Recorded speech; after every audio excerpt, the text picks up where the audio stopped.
Yeah, today in the guild we have a 1969 Chevelle SS 396 that came into us for a little bit of work, and we're got to diagnose an electrical problem. The customer's battery keeps going dead, and some just general service work to this car. It's a pretty cool car. It's 69 SS, big block Chevelle, but it's all completely original, right down to the Firestone wide oval polyglass tires on it. And you know, it's automatic, and it's a convertible for that.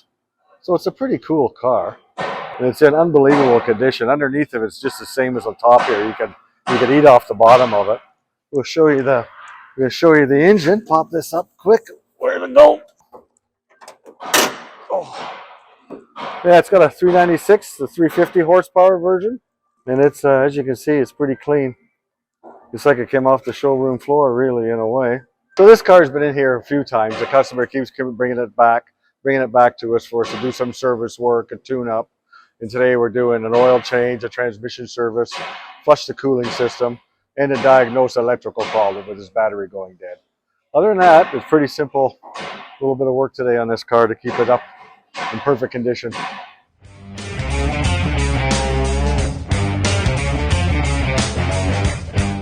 A draw on the battery and the battery keeps going dead. So the quickest way to repair that or check it, the quickest way to check for a draw is just with a simple test light.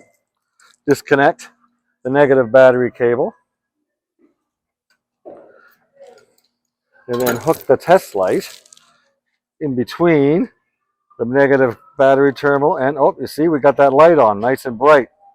There should be no light on.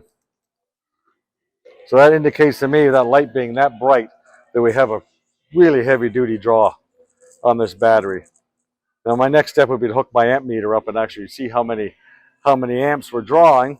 But with this like this, that bright, I know it's a lot. And this will kill a battery in overnight. Probably a couple amp draw there. So the first thing you usually do is start to pull fuses. But pulling the fuses out eliminates the circuit, so you can start to diagnose it that way. And when usually when you get to the problem, you pull the fuse, the light goes out, well, at least you know that's on that circuit.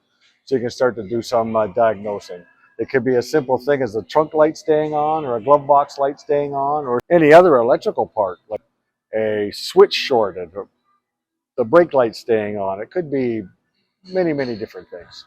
And I've came to the problem with this car. The problem was the voltage regulator was shorted inside and drawing, causing the whole problem. We've already put another voltage regulator on it, and it's fixed the problem.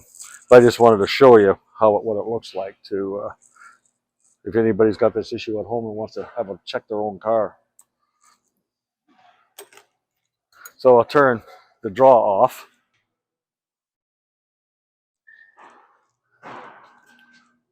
And with no draw, we have no light. So even if you have a small draw, which is somewhat normal if you have a stereo in it with a hooked up to the battery for a recall, or the clock might draw 0.001 amp, and you might see the light in here very, very, very faint. But drain that faint draw would drain the battery, but over a time period, maybe 2 or 3 months. So not to worry about it. That's why in the wintertime when you have your car in the garage, you have a trickle charger on it to keep the battery charged up, or the battery disconnected.